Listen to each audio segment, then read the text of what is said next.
सभी को मात्र नर्मदे हर। ये हमारा लेक्चर नंबर 3 है जिसमें हम लोग इस क्वाड्रेटिक इक्वेशन जो आपके सामने दी है उसका आंसर निकालेंगे method of completing the square के मेथड से। ठीक है, चलिए स्टार्ट करते हैं। Method of completing the square से कैसे किसी क्वाड्रेटिक इक्वेशन का आंसर निकाला जाता है।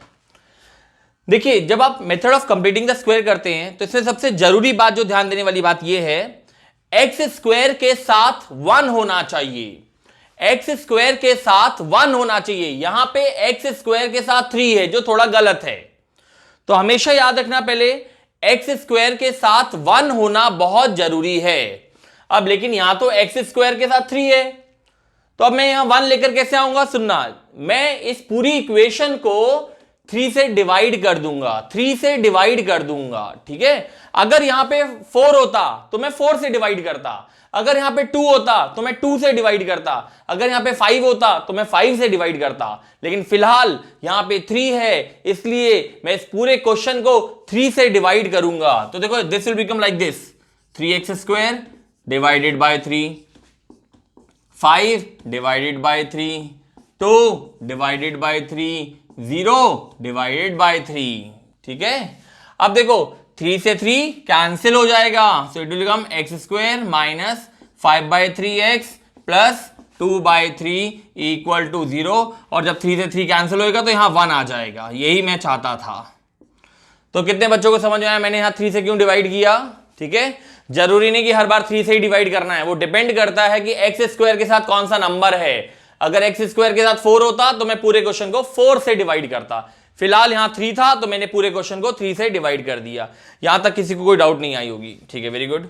अब देखो क्या करना है, ये एक्स स्क्वायर यहीं पे रहेगा और ये एक्स यहीं पे रहेगा और ये प्लस 2/3 वहां जाके माइनस 2/3 हो जाएगा। ठीक है, एक्स और एक्स यहां रहेंगे, ये एक्स स्क्वायर यहीं पे रहेगा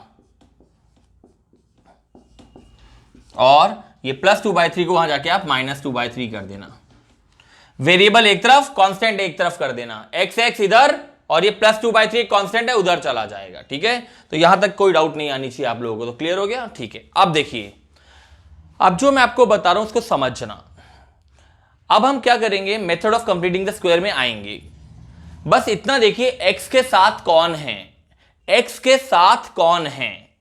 तो जब मैंने x के साथ देखा यहां ध्यान से, तो देखा मुझे कि माइनस भी है, 5 भी है, 3 भी है। तो प्लीज जो x के साथ होता है ना उसको थोड़ा रफ में साइड में ले आना। x के साथ कौन है? तो मैंने देखा -5/3 है। ठीक है, तो the coefficient of x, the coefficient of x को आप अलग से ले आना। x के साथ -5/3 है, उसको थोड़ा अलग से लिख देना। ठीक है, फिर उसमें मल्टीप्लाई बाय हाफ जरूर करना और फिर इसका स्क्वायर जरूर करना। मैं फिर से बोल रहा हूं, इस चीज को समझो आप। x के साथ जो भी है, x के साथ जो भी है उसको साइड में लिखना, फिर उसमें हाफ का मल्टीप्लाई करना। देखो मैंने हाफ का मल्टीप्लाई किया, हाफ का मल्टीप्लाई किया और फिर उसको स्क्वायर कर दिया। ठीक है, और उसको सॉल्व करते हैं तो हो जाएगा -5/6 का होल स्क्वायर भाई, 3 2 जा 6, 5 1 जा 5। अब इसका स्क्वायर करूंगा तो क्या आएगा? 25/36। बच्चे इसी 25/36 को बोलते हैं एडजस्टमेंट फैक्टर, इसी 25/36 को बोलते हैं एडजस्टमेंट फैक्टर। ठीक है, ये एडजस्टमेंट फैक्टर कहां यूज करना है अब मैं आपको समझाता हूं। चलिए अब मैं क्वेश्चन मिटा रहा हूं, ये तो आपको बहुत अच्छे समझ में आ गया होगा इतना पोर्शन। अब वो जो आपका एडजस्टमेंट फैक्टर 25/36 आया ना, वो दोनों साइड ऐड होएगा, लेफ्ट हैंड साइड में भी ऐड होएगा और राइट हैंड साइड में भी ऐड होएगा। कैसे, आओ समझो। देखो ये रहा x square, you will write like this x square minus ये क्या हो गया 5x/3 प्लस वो एडजस्टमेंट फैक्टर 25/36, यही मैं समझाना चाह रहा था। और ये क्या है -2/3 प्लस 25/36। तो वो जो 25/36 था वो मैंने यहां भी ऐड कर दिया और वहां भी ऐड कर दिया। देखिए ये प्लस 25/36, वो प्लस 25/36, मैंने बहुत अच्छे से इसको ऐड कर दिया। ठीक है, गॉट इट। चलिए वेरी गुड। अब इसको भी मिटा देना, इसका भी कोई काम नहीं है, इसका भी कोई काम नहीं है। अब आप बहुत ध्यान से समझो, क्या मैं 25/36 को 5/6 का होल स्क्वायर लिख सकता हूं? हाँ लिख सकता हूं भैया, कुछ भी गलत नहीं है बिल्कुल भी। 25 का मतलब 5 का स्क्वायर होता है और 36 का मतलब 6 का स्क्वायर होता है। तो मैं 25/36 को 5/6 का होल स्क्वायर लिख सकता हूं। बच्चे बोलते हैं ऐसा आपने क्यों लिखा? देखो बेटा, हम क्या पढ़ रहे हैं? Method of completing the whole square. मुझे इसको होल स्क्वायर बनाना है, इसलिए मैंने ऐसा किया। ठीक है, वहां नहीं करूंगा, वहां कुछ होल स्क्वायर थोड़ा बनाना है, वहां तो नंबर है, वहां तो मैं एलसीएम लेके सॉल्व कर दूंगा। लेकिन यहां पे मैंने 5/6 का होल स्क्वायर लिख दिया। अब बहुत ध्यान से, को मैंने अपने प्रीवियस लेक्चर में आपको पढ़ाया था, ये ए स्क्वायर का काम कर रहा है, ये बी स्क्वायर का काम कर रहा है और ये -2ab का काम कर रहा है। A square plus b square -2ab। और आप सबको अच्छे से मालूम है a square plus b square -2ab क्या होता है, सबको मालूम है क्या होता है, जल्दी बताइए। a माइनस बी का होल स्क्वायर होता है, क्या होता है? a माइनस बी का होल स्क्वायर। ये a स्क्वायर है, मतलब ये a का काम कर रहा है, और ये b स्क्वायर है, मतलब ये b का काम कर रहा है।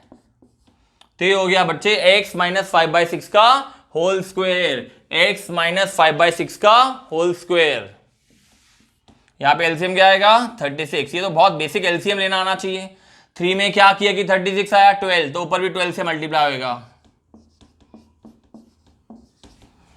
25 माइनस 24, ये रहा 25 और ये रहा -24। अरे बहुत बेसिक एलसीएम लेके मैंने इसको सॉल्व कर दिया भाई। अब बताइए 25 माइनस 24 क्या होता है? सबको मालूम है 25 माइनस 24 1 होता है। तो भैया यहाँ ऑटोमेटिकली क्या आ जाएगा? यहाँ ऑटोमेटिकली क्या आ जाएगा? 1 आ जाएगा। ठीक है, चलिए गुड। अब आपको शायद मालूम है, हमने क्वाड्रेटिक में पढ़ाया था, जब ये स्क्वायर वहां जाके क्या होगा? Square root. जब ये स्क्वायर वहां जाके क्या होगा? Square root.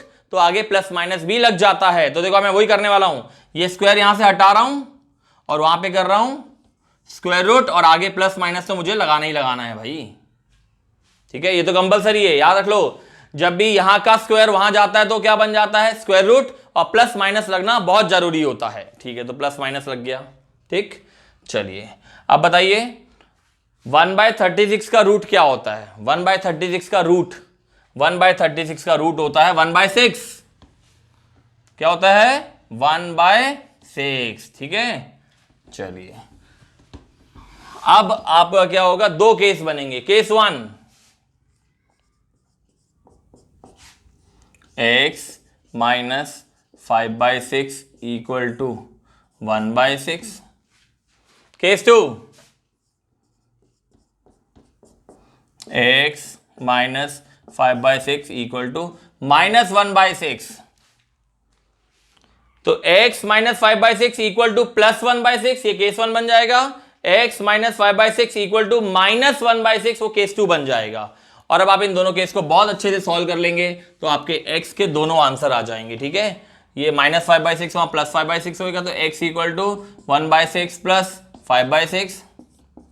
एलसीएम लेंगे 6, 1 + 5, 6/6 दैट इज 1।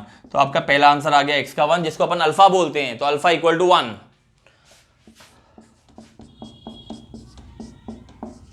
ये तो -5/6 वहां जाके +5/6 होएगा, एलसीएम 6 आएगा,